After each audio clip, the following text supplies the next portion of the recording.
आज की वीडियो में हमारा क्वेश्चन है किसी विद्युत द्विध्रुव के कारण अक्षीय स्थिति में स्थित किसी बिंदु पर विद्युत विभव के लिए सूत्र की स्थापना करना है। ठीक है, तो सबसे पहले हम इस क्वेश्चन को हल करने से पहले एक डायग्राम बना लेते हैं अक्षीय स्थिति का। जहाँ तक हो सके डेरिवेशन या कोई भी सूत्र की स्थापना करते हो तो उसमें सबसे पहले डायग्राम बनाना अच्छा रहता है। इससे आधा क्वेश्चन इसी डायग्राम से ही सॉल्व हो जाता है। ठीक है, इसको मैं ए नाम दे रहा हूँ और दूसरे बिंदु को मैं बी नाम दे रहा हूँ। इस बिंदु पर मैं प्लस क्यू आवेश की कल्पना करता हूँ, इस बिंदु बी पर मैं माइनस क्यू आवेश की कल्पना करता हूँ। इन दोनों के मध्य बिंदु को मैं ओ नाम दे रहा हूँ और यहाँ से दोनों ध्रुवों के मध्य की दूरी, जो कि द्विध्रुव की दूरी में पहले से ही पता है वो होती है 2l, और तो आधी दूरी यहाँ से यहाँ तक l और यहाँ से यहाँ तक की l। ठीक है, अब क्वेश्चन हमारा क्या कहता है कि अक्षीय स्थिति में स्थित बिंदु पर, तो द्विध्रुव के अक्ष से स्थिति को थोड़ा सा आगे बढ़ाते हैं तो हमें अक्षीय स्थिति में एक बिंदु प्राप्त होता है जिसे हम द्विध्रुव की अक्षीय स्थिति कहते हैं। इसको अच्छे से समझना हो तो मैंने विद्युत क्षेत्र की तीव्रता में अक्षीय स्थिति की परिभाषा भी लिखवाई है, तुम पहले उस चीज़ को देख लेना, उसके बाद थोड़ा अच्छे से समझ में आएगा इस चीज़ के लिए। ठीक है, बिंदु O से इस बिंदु P की दूरी को हम क्या मान लेते हैं, R मान लेते हैं। ठीक है, तो यहाँ से बिंदु O से इस बिंदु P तक की दूरी को हम क्या मानते हैं, R। ठीक है, डायग्राम हमारा कंप्लीट हो जाता है। अब डेरिवेशन पे आते हैं डायरेक्ट। माना कि जो भी हमने इस डायग्राम में मानने वाली चीज़ें लिखी है या इसमें जो डिराइव की है वो सारी चीज़ें मैं बता रहा हूँ। माना कि ए बी एक विद्युत द्विध्रुव है। ठीक है, जिसके ध्रुवों की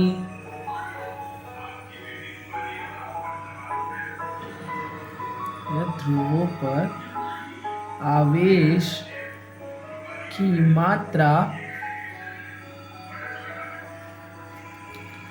प्लस क्यू तथा माइनस क्यू है। ठीक है, तथा इन दोनों ध्रुवों के बीच की दूरी, डायग्राम में मैंने कितनी बताई, इन दोनों ध्रुवों के बीच की दूरी 2l है। ठीक है, द्विध्रुव के मध्य बिंदु O से अक्षीय स्थिति में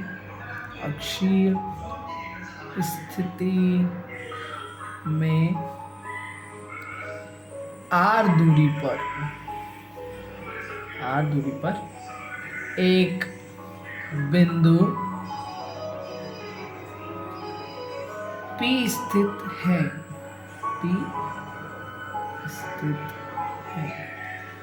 जहां पर हमें विद्युत विभव का मान ज्ञात करना है। ठीक है, एग्जाम बेस से ऐसे ही लिखना तो ज़्यादा अच्छा रहेगा, कुछ भी काटना वाटना मत, जितना कम काटोगे उतने ज़्यादा अच्छा रहेगा तुम्हारे लिए, सामने वाले को कॉपी चेक करने में थोड़ा अच्छा लगेगा। अब आते हैं कि इस बिंदु A द्वारा, द्विध्रुव के बिंदु A द्वारा इस बिंदु P पर कितना विभव पड़ता है। हम दोनों चीज़ों को अलग अलग निकालेंगे पहले, फिर लास्ट में इन दोनों ध्रुवों के कारण इस बिंदु P पर लगने वाले विभव का मान निकालेंगे। तो सबसे पहले हम बिंदु A द्वारा निकालते हैं, तब लिखेंगे, तब A पर स्थित Q आवेश के कारण बिंदु P पर लगने वाला विद्युत विभव, P पर लगने वाला विद्युत विभव कितना होगा? इसको मैं V1 से नाम देता हूँ। V1 is equal to 1/4 pi epsilon 0 Q बटे AP। AP क्या है कि इन दोनों ध्रुवों के बीच की दूरी।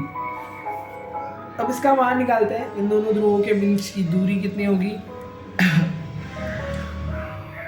V1 is equal to 1/4 pi epsilon 0 वैसा का वैसा Q। अब डायग्राम में देते हैं AP बिंदु दिया हुआ है, इन दोनों के बीच की दूरी हमें ज्ञात करनी है। बिंदु O से बिंदु A तक की दूरी कितनी दी हुई है? L दी हुई है, तथा बिंदु A से P तक की दूरी हमें ज्ञात करना है। ठीक है, तो बिंदु O से P तक की दूरी कितनी है? R है। R में से अगर मैं बिंदु A से O तक की दूरी अगर घटा देता हूँ तो मुझे बिंदु A से P तक की दूरी ज्ञात हो जाएगी। तो हम इसको कैसे लिखेंगे? AP की दूरी कितनी निकलेगी? R minus L। बिंदु O से P तक की दूरी कितनी है? R तो है ही, मतलब कि यहाँ से यहाँ तक की दूरी R हो गई। उसमें से अगर मैं जो छोटी दूरी है उसको मैं घटा देता हूँ तो मुझे बची हुई दूरी का मान ज्ञात हो जाएगा। ठीक है, तो इसका मान कितना है? AP की दूरी कितनी है? R minus L। इसको मैं समीकरण नंबर 1 नाम दे देता हूँ। अब ऐसा का ऐसा दूसरे बिंदु के द्वारा लगने वाले विद्युत विभव का मान कितना होगा वो ज्ञात करते हैं। इसी प्रकार बिंदु B द्वारा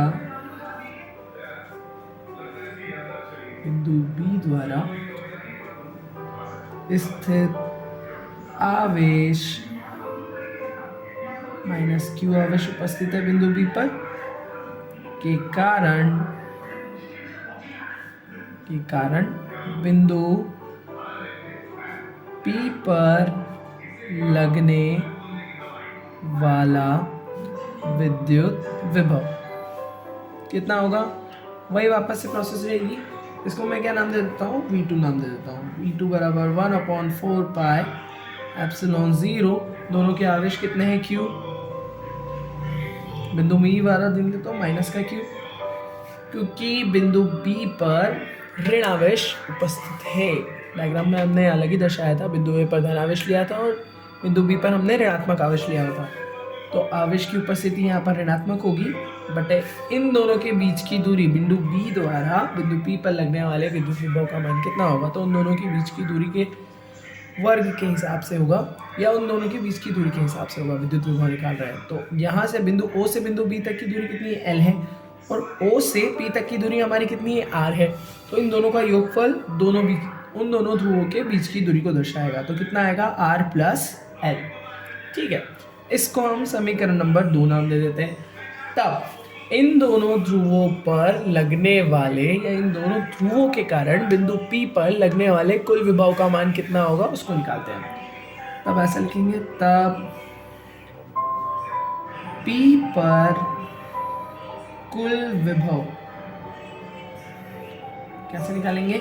V is equal to V1 plus V2। V1 का मान हमारा समीकरण नंबर 1 है, इसमें हम मान रखते हैं 1/4 पाई एप्सिलॉन 0 Q बटे R minus L plus minus के चिन्ह का अभी गुणा नहीं करना है, वैसे का वैसा लिखा हूँ मैं, Q बटे R प्लस L। गुणे में तो है ही चीज़ है तो आगे पीछे लिख सकते हो 1/4 पाई एप्सिलॉन 0। दोनों समीकरण लिख दिए मैंने। इसका जो ऋणात्मक चिन्ह है इस प्लस माइनस से अगर इसका गुणा किया जाए तो 1/4 पाई एप्सिलॉन 0 दोनों पदों में से बाहर आ रहा है या कॉमन आ रहा है। इसको मैं एक स्टेप आगे कर लेता हूँ, Q बटे R minus L, minus plus minus cancel, R plus L। ठीक है, मैंने प्लस माइनस माइनस चिन्ह परिवर्तित कर दिया है। अब जो भी प्रोसेस होगी इस समीकरण में सिर्फ अंदर के अंदर होगी। 1/4 पाई एप्सिलॉन 0 ऐसा कैसा रहेगा? दोनों में से कॉमन आ रहा था, ये Q भी कॉमन आ रहा है तो इसको मैं बाहर कर देता हूँ। अंदर कितना बचेगा? Q तो 1/R minus L minus 1/R plus L। इसके आगे हमको अगर हम सॉल्व करते हैं तो क्या आता है?